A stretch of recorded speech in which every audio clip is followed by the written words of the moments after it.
본문 말씀을 중심으로 인생에서 물어야 할 질문 3가지, 이런 제목으로 말씀 전하도록 하겠습니다. 여러분, 우리 옆에 분들과 이렇게 한번 인사하도록 하겠습니다. 사랑합니다. 축복합니다. 네, 다 사랑하시죠? 네, 우리 다 같이 축복받고 하나님 앞에 우리의 삶이 복된 삶이 되기를 바랍니다. 러시아의 대문호 톨스토이가 그의 인생 70이 넘어서 삶의 성찰을 담은 단편집을 냈는데 제목이 3가지 질문이었습니다. 전에도 제가 한번 예배 시간에 이 3가지 질문의 아주 요약적인 부분을 한번 말씀을 드렸는데, 이제 아주 재밌는 동화 같은 이야기의 내용은 이렇습니다.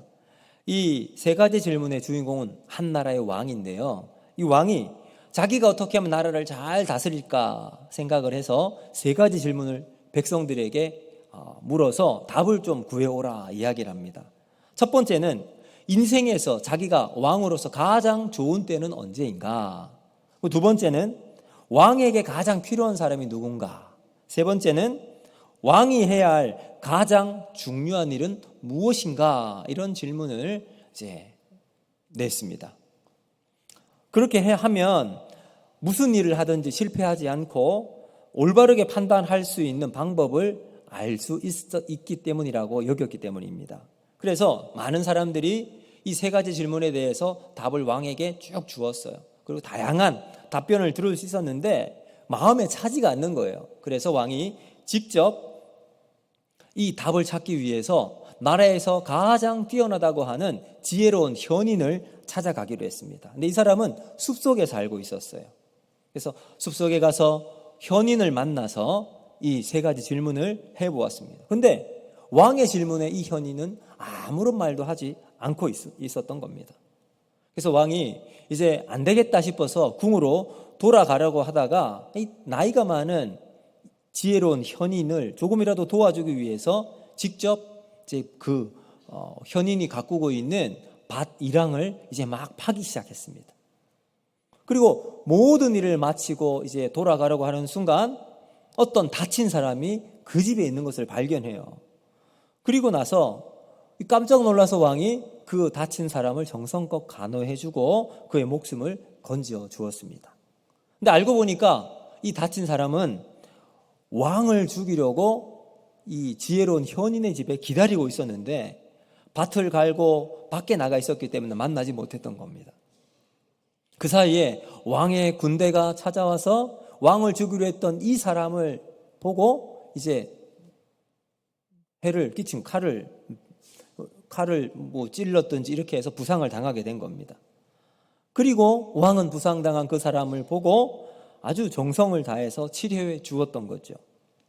그리고 이 다친 사람이 낫고 의식을 찾게 되자 자신에 대한 이야기를 했던 겁니다. 사실은 왕을 죽이기 위해서 이 자리에 왔는데 그런 왕이 자신을 생명을 살려주니까 이제부터는 왕을 위해서 최선을 다해서 살아가겠다라고 이야기를 합니다. 그리고 이제 왕은 마지막으로 왕궁으로 돌아가기 전에 자기가 했던 이 3가지 질문을 왕에게 다시 한 번 더 하려고 했어요. 그러자 이 현인이 뭐라고 이야기를 하냐면, 당신은 왕이여, 당신은 이미 그 답을 알고 있습니다 라고 하면서 정리를 해줘요. 이 세상에서 가장 중요한 시간은 바로 지금 현재입니다. 그리고 가장 중요한 사람은 바로 지금 현재 왕 곁에 있는 사람입니다. 그리고 이 세상에서 가장 중요한 일은 지금 당신 곁에 있는 그 사람에게 좋은 일을 해주는 것입니다 라고 답을 내렸다고 합니다. 자, 여러분, 이와 같이 질문은 우리의 인생을 가치 있게 만들어줍니다. 무엇이 보배로운지, 무엇이 가치 있는 것인지 돌아볼 수 있게 만들어줍니다. 그러므로 여러분 항상 질문하시길 바랍니다. 인생에 대해서, 또 우리의 신앙에 대해서, 하나님에 대해서, 성경에 대해서 늘 질문을 해보십시오. 자, 이런 질문들 중에 나는 누구인가? 여러분, 나는 누구인가? 이 정체성에 대해서 끊임없이 질문하고 살 때 오늘 우리는 하나님 안에서 우리 스스로에 대해서 우리를 잘 돌아볼 수 있게 됩니다. 저는 오늘 이 본문 말씀을 가지고 세 가지 질문을 한번 해보도록 할 텐데, 세 가지 질문은 과거와 현재와 미래와 관련이 있습니다. 그것은 나는 누구였는가? 과거에 나는 어떤 사람이었는가? 그리고 지금 나는 어떤 사람인가? 나는 누구인가 지금? 마지막 세 번째는 미래에 나는 어떤 삶으로 살아갈 것인가에 대한 질문입니다.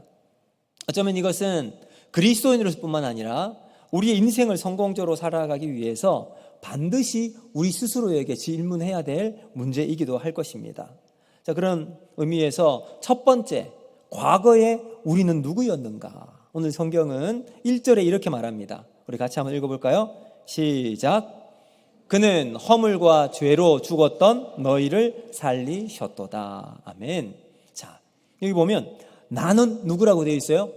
허물과 죄로 죽었던 자라고 되어 있습니다. 허물과 죄로 죽었다. 허물은 뭘까요? 죄가 뭘까요? 허물은 사실은 같은 이야기이긴 하지만 하지 말아야 할 것을 하는 것을 허물이라고 한다면, 죄는 해야 할 것을 하지 않는 것을 죄라고 말할 수 있습니다. 여러분, 그러면 왜 우리가 죄인으로 살아갈까요? 죄가 어떻게 우리에게 들어오게 되었을까요? 그것은 성경은 아담과 하와가 죄를 범해서 그 죄의 영향력이 오늘날을 살아가는 우리에게도 계속 미치고 있기 때문입니다. 근데 성경은 아담과 하와가 선악을 알게 하는 그 열매를 먹었잖아요. 먹고 난 다음에 그들의 눈이 밝아졌다라고 이야기하거든요. 눈이 밝아졌다. 이 말은 뭘까요? 그 전에는 보이지 않았던 거 아니잖아요. 잘 보였어요. 근데 그것을 먹고 난 다음 눈이 밝아졌다. 이것은 죄에 대해서 알게 되었다는 거예요. 여러분, 그 전에는 죄에 대해서 아예 몰랐어요. 그러니 죄를 모르는 거예요. 죄에 대해서 모르니 죄를 범하지도 않게 되었던 겁니다. 선악과를 알고 난 다음 죄를 알게 되었어요. 다른 말로 하면 죄에 대해서 편향성이 기울어져서 이제 선과 악이 우리에게 딱 있으면요, 우리는 선을 선택하는 것이 아니라 악을 선택하는 이런 쪽으로 기울어지게 되었다는 겁니다. 우리의 인생의 가치, 중요도가 악으로 치우쳐 있음을 이야기하고 있는 겁니다. 그래서 사도 바울은 이런 우리의 성품에 대해서 정확하게 진단을 합니다. 로마서 3장 10절부터 15절 우리 한번 같이 보실까요? 12절까지 같이 한번 읽어보겠습니다. 시작. 기록된 바 의인은 없나니 하나도 없으며 깨닫는 자도 없고 하나님을 찾는 자도 없고 다 치우쳐 함께 모익하게 되고 선을 행하는 자가 없나니 하나도 없도다. 뭐라고 기록합니까? 의인은 하나도 없대요. 한 사람도 이 땅에 의인이 없다. 그래서 의인이 없는 우리 안에 선한 것이 하나도 없는 거예요. 그래서 성경은 이제 죽었다라고 하는 의미는 뭘까요? 죽었다라고 하는 것은 그냥 육체적인 생명이 끝났다는 것을 의미하기도 하지만 그것보다 더 중요한 의미가 있습니다. 아담과 하와가 선악과를 먹고 그리고 하나님께서 생명을 다 끊어버린 거 아니잖아요. 성경을 보면 아담과 하와는 거의 900 넘어 거의 1000살 가까이 살았으니까, 그러면 그의 육체적인 생명이 끊어진 게 아닙니다. 그래서 죽음은 분리입니다. 분리. 그래서 이 죽음을 두 가지로 설명할 수가 있겠죠. 첫 번째는 육체적인 죽음, 두 번째는 영적인 죽음. 그래서 육체적인 죽음은 영혼과 육체가 분리되는 거예요. 그렇잖아요, 여러분. 우리가 누군가가 이제 교통사고로 혹은 나이가 많아서 죽게 됩니다. 그러면 육체와 영혼이 분리가 되는 거예요. 그래서 육체가 영혼이 분리가 되면서 이제 영혼은 하나님께 가고 육체는 이제 썩어서 이제 우리가 묻히게 되는 거죠. 자, 이것이 육체적인 죽음입니다. 영적인 죽음은 뭘까요? 무엇과 무엇의 분리일까요? 하나님과 우리가 분리되는 것을 영적인 죽음이라고 합니다. 그러니까 아담과 하와가 선악과를 먹고 어디서 쫓겨났습니까? 에덴 동산에서 쫓겨났어요. 이 말은 하나님과 분리되었음을 이야기하니까 선악과를 먹고 난 다음 아담과 하와는 영적으로 하나님과 분리되어 죽음이 임하게 된 겁니다. 영적인 죽음이 그때부터 우리 인간에게 들어오게 된 거죠. 그래서 여러분, 영적인 죽음을 삶을 사는 사람들의 특징을 이제 2절과 3절에 쭉 설명하고 있는데 세 가지로 요약해서 말할 수 있습니다. 첫 번째는 세상의 지배에 놓이게 된다. 세상의 지배 아래 놓이게 되고, 두 번째는 권세의 지배 아래, 세 번째는 욕심의 지배 아래 살아가게 되는 거예요. 자, 어떤 사람은 나는 도덕적으로 높은 이상을 가지고 있기 때문에 이러한 지배를 다 물리칠 수 있다고 생각하시는 분도 있을 수 있습니다. 하지만 우리 인간은 아무리 높은 도덕적인 의식을 가지고 있다 하더라도 결코 육체 유혹을 이길 수 있는 힘이 없습니다. 여러분, 그렇잖아요. 나에게 육체 유혹이 왔을 때 그 유혹을 쉽게 넘어설 수 있는 사람은 없어요. 그러므로 우리 모든 사람은 영적으로 죽어 있는 자들입니다. 허물과 죄악으로 죽었던 우리, 이것이 과거의 우리의 모습입니다. 자, 그러면 두 번째, 현재 우리는 어떤 사람인가? 자, 두 번째는 예수 그리스도 안에서 나는 누구인가? 자, 여러분, 갈라디아서 5장 24절을 보면 이렇게 말씀합니다. 우리 같이 한번 읽어보겠습니다. 시작. 그리스도 예수의 사람은 육체와 함께 그 정욕과 탐심을 십자가에 못 박았느니라. 아멘.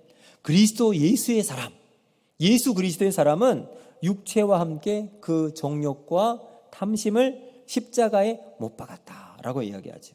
그래서 예수 그리스도의 십자가의 사랑으로 다시 생명을 얻은 사람을 그리스도인, 이 사람들을 의인이라고 부릅니다. 그래서 본문 4절은 우리가 이렇게 말하죠. 같이 한번 읽어볼까요? 시작. 긍휼이 풍성하신 하나님이 우리를 사랑하신 그 큰 사랑을 인하여. 아멘. 여기 예수님의 십자가 사랑은 하나님의 큰 사랑입니다. 하나님의 그 큰 사랑, 그 사랑 때문에 우리가 다시 생명을 얻게 되었습니다. 이 다시 얻은 생명은 영원한 생명이기에 그 어느 누구고 어떤 권세도 우리 그 사랑에서 빼앗아 갈 수가 없습니다. 여러분, 그래서 우리가 예수 그리스도를 믿고 하나님의 자녀가 되면 그 하나님의 자녀의 권세를 사탄이 빼앗아 갈 수 있나요, 없나요? 없는 거예요.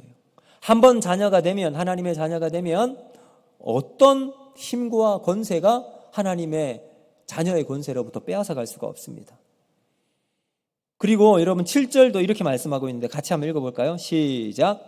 이는 그리스도 예수 안에서 우리에게 자비하심으로써 그 은혜의 지극히 풍성함을 오고 오는 여러 세대에 나타내려 하심이라. 아멘. 자, 하나님의 큰 사랑, 은혜, 긍휼, 자비로 우리는 다시 생명을 얻게 되었습니다. 그 은혜로 생명을 받아들인 자, 이것은 우리의 공로가 하나도 없습니다. 오직 예수님의 핏값으로 은혜로 받은 선물이죠. 그래서 여러분, 이 단순히 생명만 얻는 것이 아니라 예수님이 우리 안에서 역사하셔서 우리를 살리시고 일으키시고 함께 앉히신 존재가 되었습니다. 자, 여러분, 우리는 예수 그리스도를 믿으면 우리의 소속과 신분이 바뀌게 돼요.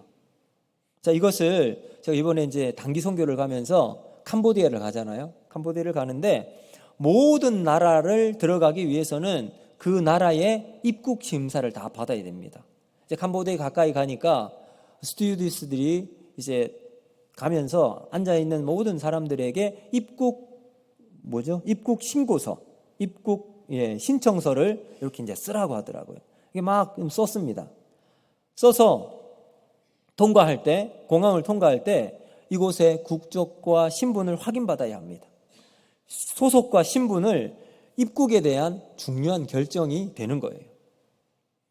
자, 거기에 들어가는데 거기 이제 여권과 입국 신청서를 내니까 30불을 내래요. 1인당 30불 내고, 그리고 나서 거기에 어디에 머물 거냐, 그리고 긴급하게 연락할 수 있는 전화번호를 쓰고 언제 들어와서 언제 나갈 거냐, 이것이 다 거기에 기록이 되어 있습니다. 그리고 손가락 지문 2개로 콕 찍고 내 사진 얼굴도 거기에 딱 기록에 남겨야 했습니다. 그런데 선교를 마치고 우리나라 들어왔잖아요. 우리나라 들어오는데 입국 신고서 쓸까요, 안 쓸까요? 안 씁니다. 그냥 들어와요. 그냥 지문과 사진만 찍으면 통과해요. 그것만 증명되면, 내 신분과 소속만 증명이 되면 우리나라 들어오는 데는 다른 절차가 필요 없어요. 왜요? 우리는 자랑스러운 대한민국 국민이기 때문에 그래요. 우리도 마찬가지. 영적으로 보면 천국 문 앞에서 우리가 분명한 소속과 신분만 이야기할 수만 있으면 하나님이 우리를 통과시켜 주는 거예요. 그러므로 우리는 이 신분에 걸맞는 삶을 살아야 할 줄로 믿습니다. 그래서 빌립보서 3장 20절은 이렇게 말씀합니다. 우리 같이 한번 읽어볼까요? 시작.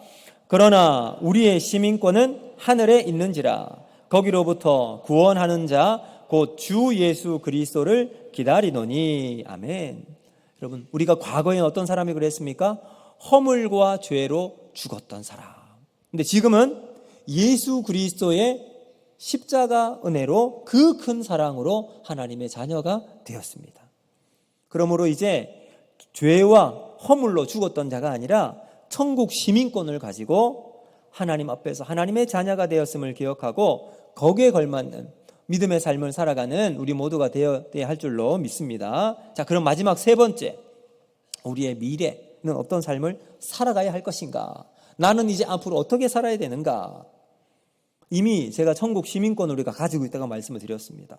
그럼 구체적으로 그 천국 시민권은 어떤 삶을 살아가라는 걸까요? 우리 10절 말씀인데 같이 한번 읽어보겠습니다. 10절 시작. 우리는 그가 만드신 바라 그리스도 예수 안에서 선한 일을 위하여 지으심을 받은 자니 이 일은 하나님이 전에 예비하사 우리로 그 가운데서 행하게 하려 하심이니라. 아멘. 그럼 10절을 보면 이렇게 말씀하죠. 우리는 그가 만드신 바라. 이 만드신 바라고 하는 것은 포이에마라는 단어예요. 그것은 생산품, 제조품, 작품 이런 의미가 담겨 있습니다. 바울이 우리에게 하나님이 만드신 작품이라고 말을 하고 있어요. 바울은 우리 모두가 하나님의 손에 직접 위대한 하나님의 손길로 의해서 우리가 아름답게 지어져 있는 작품으로 이야기하고 있습니다. 여러분, 작품은요, 작가의 네임 밸류에 따라서 가격이 차이가 나잖아요. 여러분 생각해 보세요. 고흐가 그린 그림이다 하면 그 그림이 몰랐을 때는 그냥 값어치가 얼마 없어요. 근데 고흐가 그렸다 그러면 가격이 막 억대로 확 오르잖아요. 피카소가 그렸다 하면 여러분 그 어마어마한 가치를 가지게 되죠. 부르는 게 값이 되는 것이 바로 작품의 여러분 가치입니다. 우리를 누가 지으셨습니까? 하나님이 지으셨습니다. 전능하신 하나님의 손길로 빚어진 창조주의 작품이 바로 저와 여러분인 줄로 믿습니다. 그분은 우리를 지으시고 태어나는 그곳으로만 끝난 것이 아니에요. 그 이후 하나님이 우리를 지으신 목적에 대해서 말씀하고 있는데 오늘 아까 10절에 이렇게 말씀하고 있죠. 지으신 목적은 예수 안에서 선한 일을 위해서 지음을 받았다라고 이야기합니다. 하나님이 우리에게 새로운 생명을 주신 이유와 목적이 여기 담겨 있습니다. 예수 안에서 선한 일을 위해서 지음을 받았다. 여러분 이게 무슨 말일까요? 예수 안에서 선한 일, 이것은 곧 하나님의 영광을 위해서 우리의 삶을 살아가라는 의미겠죠.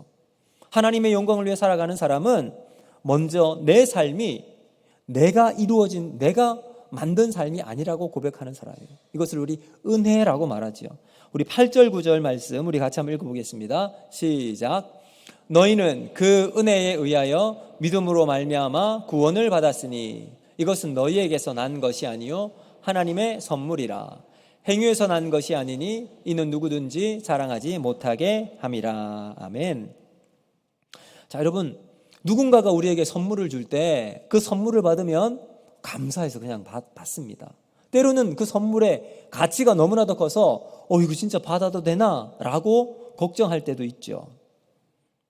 제가 한번 인터넷을 찾아보니까 여러분 실버바 있죠. 실버바 1kg짜리 실버바가 한 3천만 원 한답니다. 골드바 1kg짜리는 얼마 하는 줄 아세요? 1억 2천만 원. 근데 만약에 그 골드바 1kg짜리가 막 100개가 들어있는 상자를 여러분에게 준다고 생각해 보십시오. 별 감흥이 없으시죠? 저는 막 감흥이 클 것 같은데. 자, 그 골드바 100개가 들어가 있는 상자를 우리에게 준다고 했을 때 우리는 가치가 100억이 우리에게 선물로 들어오는 거예요. 그럼 막 이거 진짜 받아도 되나? 라는 걱정이 될 거예요. 그러면서 한편으로는 이야, 진짜 내 인생에 피게 됐구나 라는 생각이 들 거예요. 우리의 인생을 100억이 들어있는 그 100kg짜리 골드바와 하나님의 생명으로 영원한 천국 시민권을 받은 하나님의 백성의 가치와 비교를 해본다면 어느 것이 높을까요? 차마 여기서 말씀드릴 수가 없나요? 여러분, 영원한 생명을 받은 하나님의 자녀가 더 큰 가치가 있는 줄로 믿습니다. 여러분, 그런데 하나님께서 우리에게 그 영원한 생명을 은혜로 주셨습니다. 어떻게 해요? 공짜로. 이것을 우리는 은혜, 하나님의 선물이라고 말합니다. 은혜 받은 삶이라는 것을 우리가 기억하며 살아가야 할 이유가 여기에 있습니다. 그리고 그 은혜 받은 삶을 살아가는 우리는 어떻게 살아가야 할까요? 감사함으로 살아가는 거예요. 그래서 죽을 수밖에 없는 우리에게 영원한 생명으로 하나님의 은혜로 선물로 받은 우리의 삶은 이제는 내 삶은 내 것이 아니라 주님 것입니다 고백하며 이제는 남아있는 내 삶을 하나님의 영광을 위해 달려나가는 삶을 살아갈 수 있습니다. 여러분, 이것이 예수 안에서 선한 일을 하도록 지원받은 목적이라는 겁니다. 날마다 오늘 내가 무엇을 할까? 어떻게 하나님의 영광을 위해 살아갈 수 있을까? 이 믿음의 질문을 통해서 하나님, 오늘 주어진 내 삶 속에 하나님이 기뻐하시는 일이 무엇입니까?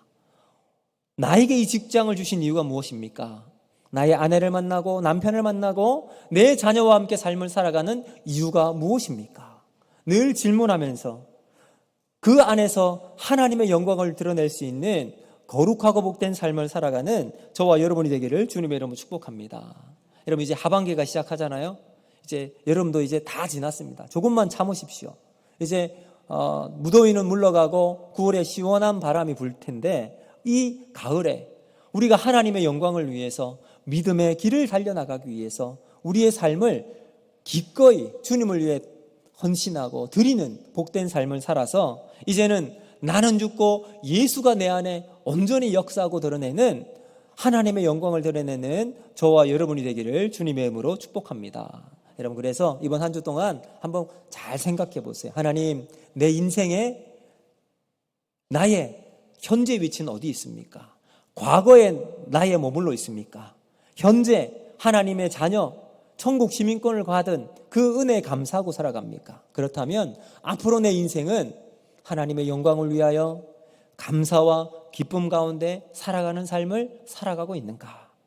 우리 스스로를 돌아보며 늘 주님 앞에서 믿음의 아름다운 질문을 통해서 믿음의 가치를 세워나가는 저와 여러분이 되기를 주님의 이름으로 축복합니다. 기도합니다.